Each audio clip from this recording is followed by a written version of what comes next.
Welcome to the Story Lens podcast, where your story is our focus. We explore wealth, legacy, and purpose through a process that starts with deep listening and leads to one-of-a-kind strategies. At StoryOne, we believe the best planning begins with you. Welcome back to the Story Lens podcast, where your story is our focus. I'm Kenny Conklin, and these are my partners in StoryOne, Cameron Bond and John Christensen. At StoryOne, we believe that meaningful wealth planning begins with deep listening and that the best strategies reflect your family's values, purpose, and long-term vision. Today, we're kicking off a new series on estate planning, a topic that can sometimes feel a little bit intimidating to most people, but really it's about protecting your family, clarifying your wishes, and quite frankly, just being a good steward. In this first episode, we'll start with the basics. What actually makes up your estate, the core documents everyone should have, and what happens if you don't have a plan. So let's get started. John, you went to college, and after that, you decided that you wanted to become a lawyer. And you decided that you wanted to focus on estates and taxes. Will you talk a little bit about that for us? Yeah. Well, I was, after undergrad, I worked for a small business in Annapolis, Maryland, and through a community, met a gentleman there that had an estate and tax planning practice. And actually a friend of mine was a young attorney that worked with him, and they did estate and tax planning. And it was just a great way to serve families, and I saw it as a way to, really help people.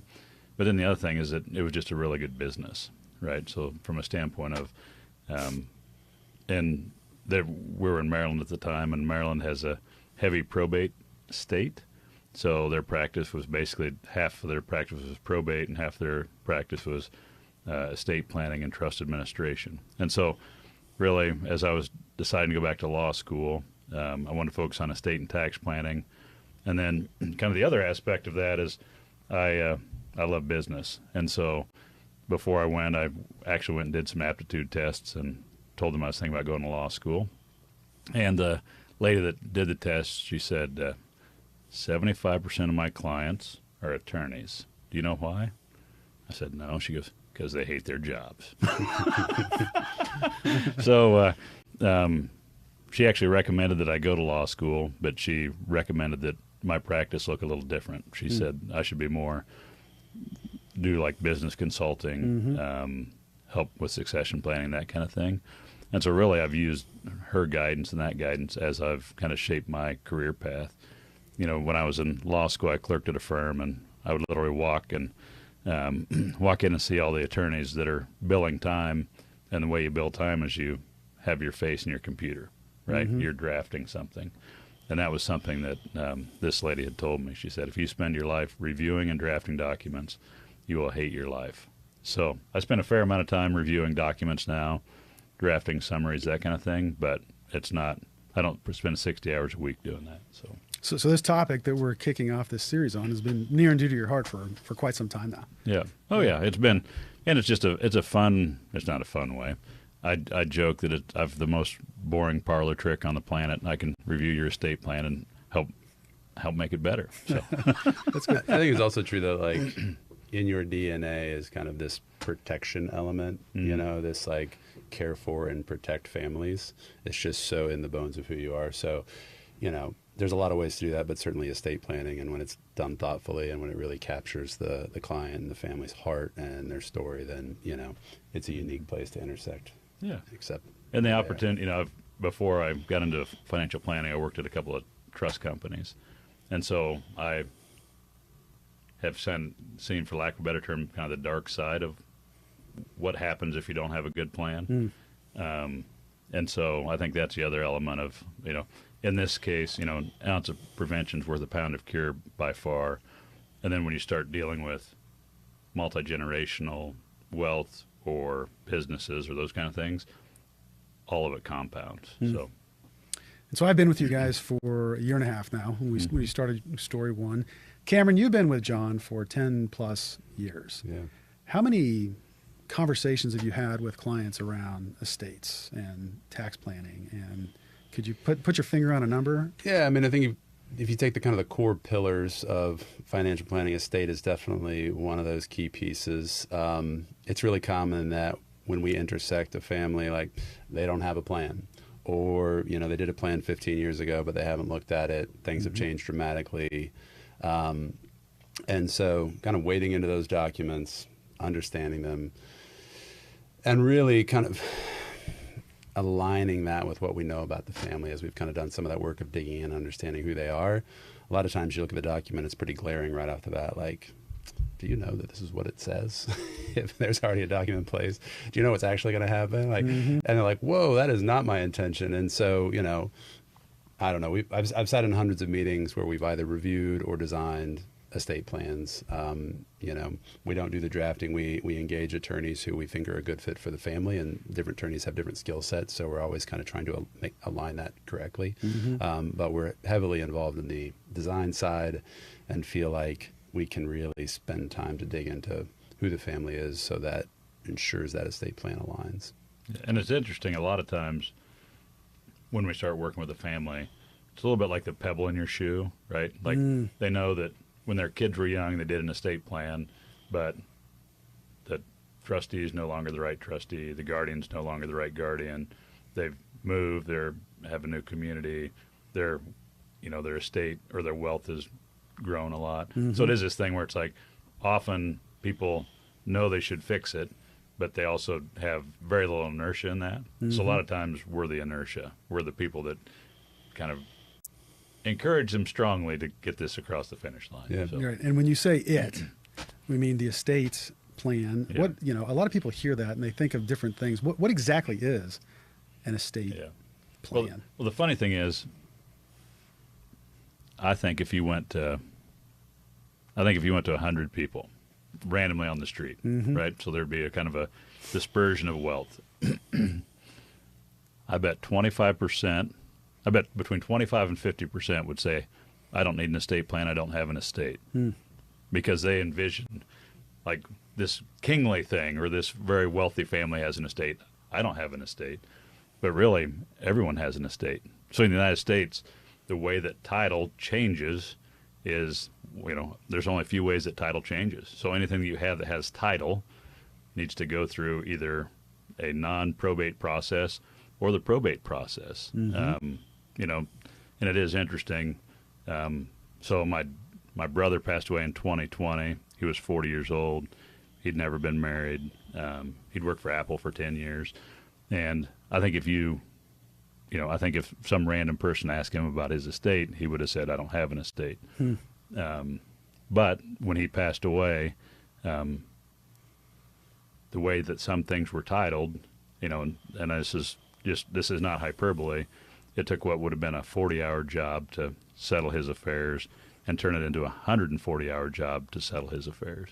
So more my point is, like, everyone has an estate, right? Regardless of your net worth. So your estate is really just the culmination of all your assets, and we call it an estate because it's at the time of your death. Yeah. And with the estate, Cameron, what are some documents that people typically have with an estate that are common? Yeah, we think of a few different kind of tiers in estate planning. I think kind of to start with what we just casually refer to as kind of that safety net plan. There's just those, living trusts or revocable trusts, and that's going to be a will, a trust. You've got powers of attorney for financial. You got powers of attorney for healthcare, usually an advanced healthcare directive. So that's the quick list, right? They're like, okay, let's walk through those. Each one, right? And within those, you're naming key players, key people, you're naming trustees. But really, with all of those documents together, if they're in place and they truly reflect what the family needs, then you're kind of on your way to having a sound estate plan. Yeah. And so a will. What is a will? What is that, John? Yeah. So really, a will, your last will and testament, it really appoints some fiduciaries, your personal representative. They used to call it your, sorry, I'm blanking.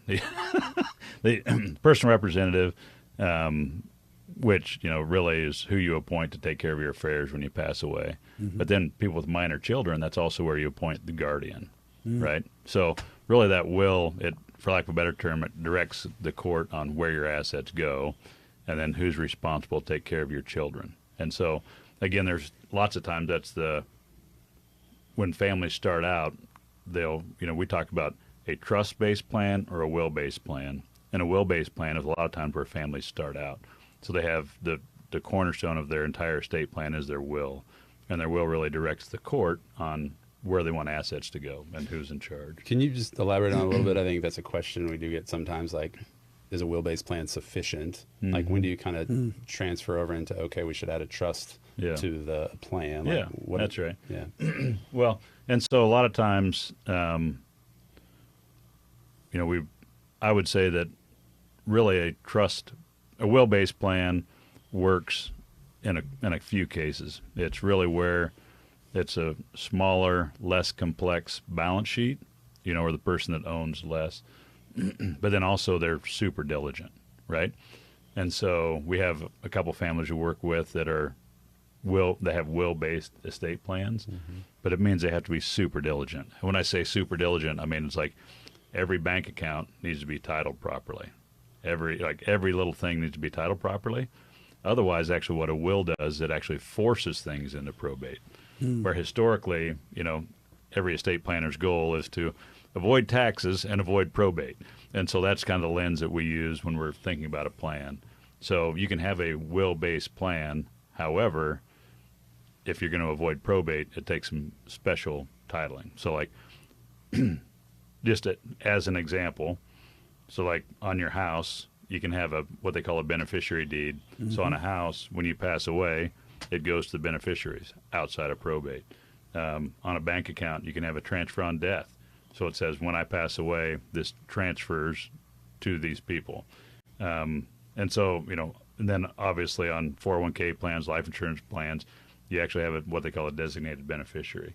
So you can have a will-based plan, and it does a fine job. However, that person needs to be very diligent on how they title things. And it's often that, it's just like so often what happens is people get an estate plan, they implement it, so they go title everything properly, and then just over the years, that kind of gets out of shape, right? So you change bank accounts, you go and you you change banks, you go open a new bank account, you forget to put a TOD on it. Not to belabor my brother's situation, but he owned a Jeep.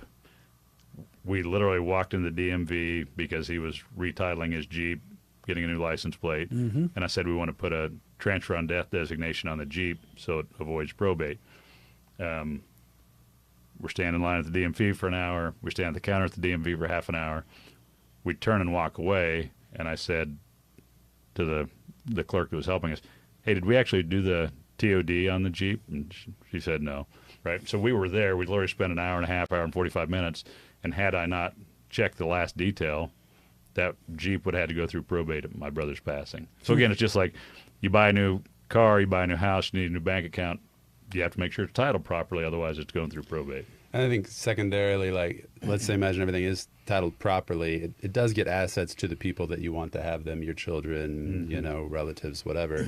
But it allows for no controls after that transfer of assets, right? So, you have, let's say your estate's 500,000, 5 million, whatever it is, in a will situation that just goes directly. Yep. And now there's no handholds, there's no controls, it's just, here's the asset or here's the cash. Yeah, in most cases, you can have what they call a testamentary trust, which a lot of people, like that was really popular for a while, where when I pass away, my will creates a trust.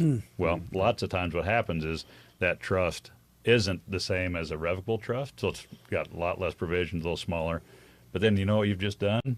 You've actually just sent your entire estate through probate to fund a trust, which often the goal of a trust is to avoid probate. Yeah. Yeah. So switch over now, kind of elaborate on the trust side of things. It's just kind of introductory to a basic revocable trust. Yeah. And so often, when in doubt, again, probably 90%, maybe higher, other people we work with, we recommend a trust-based plan. And so a trust-based plan, often it does incorporate that will, but the will literally serves, it's called a pour-over will, and it serves to get anything that's left in your estate into the trust. But then the trust doesn't name a guardian like a will would, but the trust really names who's the trustee, who's in charge of taking care of your assets. But then it also sets up what we refer to as the dispositive provisions, or how assets flow out of your trust. So at a very basic level, that trust, you title assets in the name of the trust, then the trust agreement then controls how those assets are managed. And so, revocable trusts are just a really powerful tool, one, to avoid probate, but then two, to take care of that next generation. And again, like back to this idea of like, well, I don't have an estate. Well, so there's a lot of professionals that, walk into our office, and, the young professional, let's say they have $200,000 of investable assets. And they think, well, if I pass away, my kids, I've got 3 kids and they all inherit $66,000. Who cares? Not a big deal. Well, then they also have a $2 million life insurance policy, right? So in the state of Kansas, age of majority is 21. So what would happen if you pass away with minor children is your life insurance would dump into your estate. The court then would be basically responsible for those assets. And then when your child turns 21, they get their distribution, right?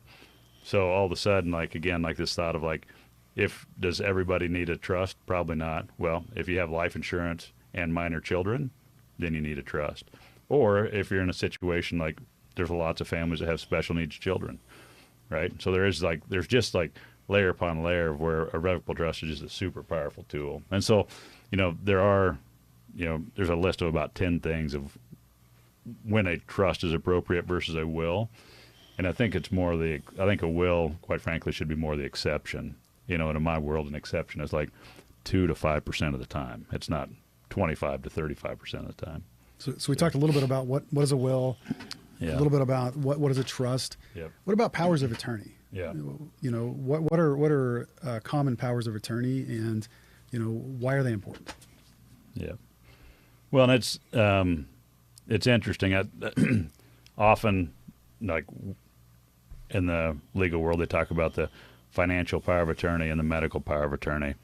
Sometimes the financial is also called the general power of attorney. So it really says, if I'm incapacitated, then my attorney, in fact, can take care of my assets, right? So they can go in and do something to my bank account. They can change my life insurance. Like they can do a lot of things. It's just this list of powers that are given to my attorney, in fact, and that's really important. I mean, really, the likelihood of you dying prematurely versus becoming incapacitated prematurely, like being incapacitated is like 2.5 times more likely than dying prematurely. And so it is like, think about all the times you can become incapacitated. You have a car wreck, you slip and hit your head. You're like, it might not be permanent, but all of a sudden you can't take care of yourself, right, financially. And so your attorney, in fact, then would be able to take care of you. One thing it's interesting, like I think I've mentioned this in prior episodes, like something that's a new trend. And when I say new trend, it's like 15 years. So this is exciting trust world. But really the idea of historically, there are kind of 2 types of powers that are in power of attorney, or a durable power of attorney. And one is what they call immediate, and one is what they call springing. And springing is what everyone used to put in all their documents. And it says, upon an event, then this thing controls, right? And so they used to have, in all these powers of attorney, it was springing upon my incapacity. So, which seems on its face to be great, right? So if I'm incapacitated, then my attorney, in fact, my wife, can make decisions for me. Mm-hmm. Well, what happened was people in the United States got really litigious. So, as an example, just a story to kind of frame this, had a client that was a great man, loved him to death. He was born in Argentina, went to medical school in Paris. He was a general surgeon here in the United States, and just a gentleman, just an amazing guy, just a prince of a man. And his wife was an RN. well, he was getting later in years. He actually slipped and hit his head. He was in KU. Sorry, I shouldn't say that. He was in a hospital and incapacitated.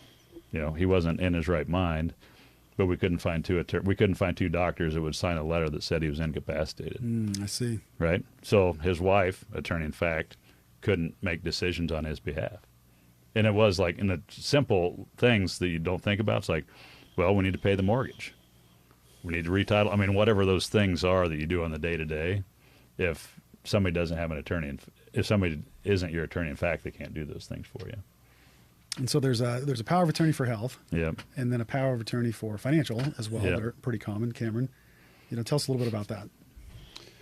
Yeah. So the flip side is just it's a different document. It looks similar, but you're naming 1, 2, sometimes 3 people. Usually in order of priority. But you're basically giving them the ability to kind of meet with the doctors. In this case, you're in a health situation, you're incapacitated, you're in a position where you can't make decisions on your own, and it just gives this person authority to step in and make decisions on your behalf. And so, it's one of those documents you hope you never have to use, but it's often the case that people are in a state of decline for a prolonged period of time before they actually pass away, and they really need a loved one to come in and make decisions.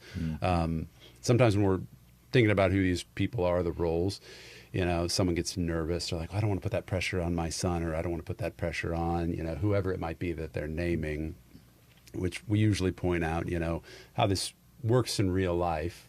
The document's incredibly important, but really it's still you're still meeting with the legal team. The relatives are probably still present, and there's kind of a counsel or conversation, but ultimately they do rely on that person who has that attorney power to make the final decision. So it's, something I say about all these documents, it's like they're not really important until they become extremely important, right? They sit on the shelf kind of dormant, and then all of a sudden, you absolutely need it. And, it kind of jumps to the forefront of importance. Absolutely. I just went through this with my mom. She did a great job of redoing her will, redoing her trust, powers of attorney for health and financial for my, with my sister and I. And I was really proud of her for going through that process. Personally, I think about, or I have thought about, all of this of like end of life or something down the road or as you age. We had a situation with a family member who was younger, where I think, from what I understand, different states have kind of different levels of rights for the individual and what they can do or whatever. Well, state very much, leans towards the right of the individual. We had a young family member who was just over 18 who had a situation that we couldn't come into and make any decisions because we did not have a power of attorney on health, even though we needed to make decisions for that. And so, you look at that as well in this situation around family members. And now, all of our kids, when they hit 18, we're going to go through the process of getting, the power of attorney to help out with health and other things just in case. Yeah. Yeah. Heaven forbid, you have a child that's in a car accident when they're away at college or something happens, it could get really dicey in that situation. So, this is one of those, the cobbler's kids have no shoes, but I should also do that. I should do that for my son. So. So let's talk about that then. So what happens if you die without any plan whatsoever? We'll back up one step, and this is just, again, I don't know, every 15 years, every 20 years, the Advanced Healthcare Directive or Living Will kind of takes center stage. And that's a really important document. So if everybody remembers the Terry Schiavo case, that's exactly what happened here, is where Terry Schiavo was a lady that had, she got married, and then she had some health issues, became incapacitated, and she didn't have an advanced health care directive, and she didn't have a medical durable power of attorney, and her husband wanted to make one decision, and her mom and dad wanted to make another decision for her. And so this was about 20, 25 years ago. And so the Terry Schiavo case really brought the Advanced Healthcare Directive into focus. But that's something that's really important as well as one of the planning documents. And really what happens in my experience and in reality, is that advanced healthcare directive and your medical durable power of attorney, they kind of work in concert, because a lot of times at the end of life, when you have to make those difficult decisions, the paper document might say one thing, but they're going to come to you and ask, they're going to come and talk to the family members about what they want to have happen. So that advanced healthcare directive is also, just want to touch on that. So. And so if you don't have a plan, what happens? You talk about probate a lot. Maybe we'll talk about that. Oh, yeah. Yeah. So when I was in law school, I gave this really exciting speech, and the speech title was Probate is Bad, but Intestate Succession is the Worst. Sounds exciting. Intestate succession is basically an estate plan that the state creates for you. And it may or may not align with what your wishes are. And so it is this thing where it's like, if you don't have a plan, then a lot of different factors are going to come into play. Like, for example, how is the asset titled, right? So lots of times there's a second marriage now. Like, how is the house that we're living in titled? Because that's going to control. It's not going to, there's not a trust that's going to control. There's not a will that's going to control. Now we go into titling. But then in the state of Kansas, everything would go through probate, and then they would apply intestate succession laws or rules. And those rules basically say how your assets get split up. And they may or may not align with what you want. And so it is this thing where it's like, if you don't have anything, it can become a real mess. Yeah, it's just one of those things where it could take a lot more time. Oh my gosh, yes, a lot more time. Yeah. Well, and that's one of the, really the interesting thing when you get back to like, what is a trust? A trust is a contract. So it's a contract between the grantor, the person that creates it, and the trustee, the person that's responsible. So the whole idea of a trust is that it's a personal contract that happens outside of the eyes of the court, right? So an irrevocable trust, by definition, the court is not involved at all. Whereas probate, by definition, the court is involved. So again, like, I love the government as much as everybody else, but like, when was the last time you had a great experience in working with the government, or the things went really quickly when working with the government? When, by the way, I just got my tax refund from 2020. Don't hold your breath. Yeah. So I think a hiccup for some people on it too is like, this is more for younger families, I don't really want to spend the money on an estate plan. It's a little, again, John talks about inertia. Like, it does take effort to do these things. It's not a fun exercise to sit in a room and talk about your death and think about what's going to happen.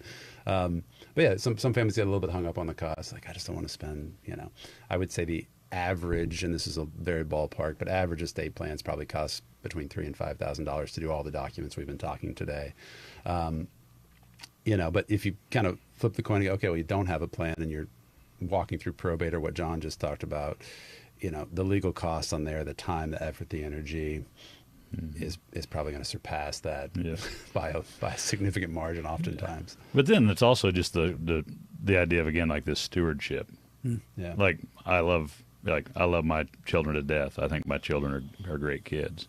I don't know that they're going to make great decisions at age 21 if they inherit a bunch of money, right?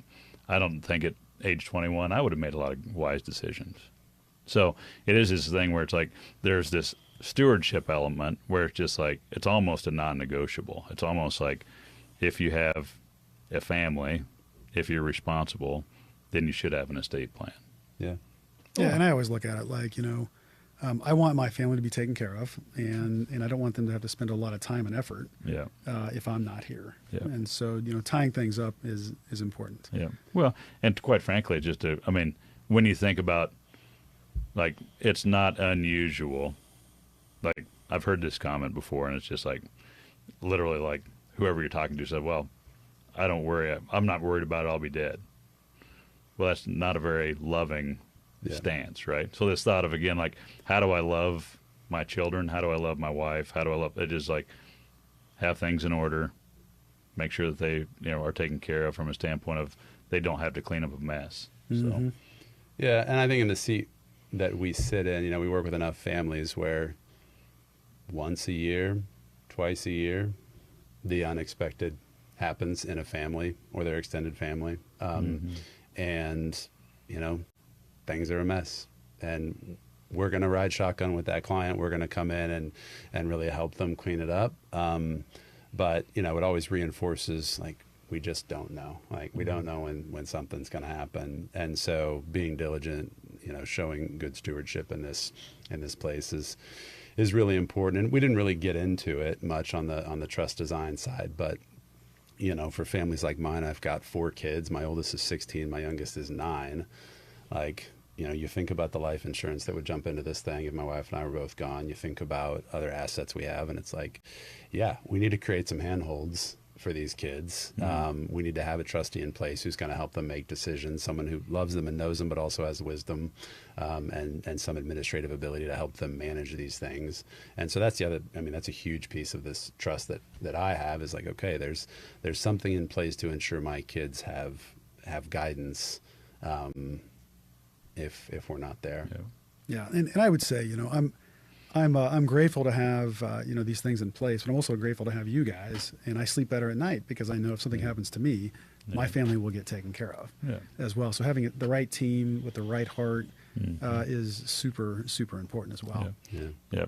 It is. It's just interesting. The more experience that I have, the more experience we have. It's just like, this estate plan is just so important. And it is, again, like, there's just lots and lots of cases where had something been in place or had something been just a little bit different, it would have made the outcome for the surviving family so much better.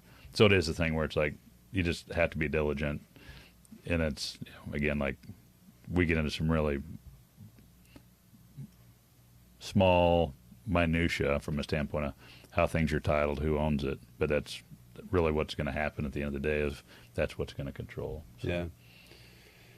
Yeah. And I think it's not uncommon for the practice for estate planning attorneys to do a great job drafting documents, but they might be a little bit quick on the conversation around what do you really desire. Some attorneys have that skill set, they're great at it, but oftentimes it's a little more transactional, a little bit more like, okay, who's your trustee? Great, that's them. The seat we sit in, we create a lot of space for that conversation before we invite the attorney to the table, just to ensure we've kind of fully engaged, fully fleshed out the plan, the desire, who's the right person, who's the right role.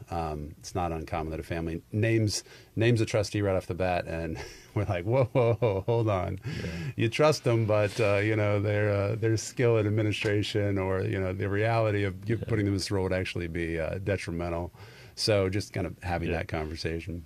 Yeah. No. It is just, it's, again, having almost 20 years of experience and dealing with it. There's just so many nuances, so many things are important, and it really can't be overstated from a standpoint of how beneficial having a proper estate plan in place. And it's one of those things that even if,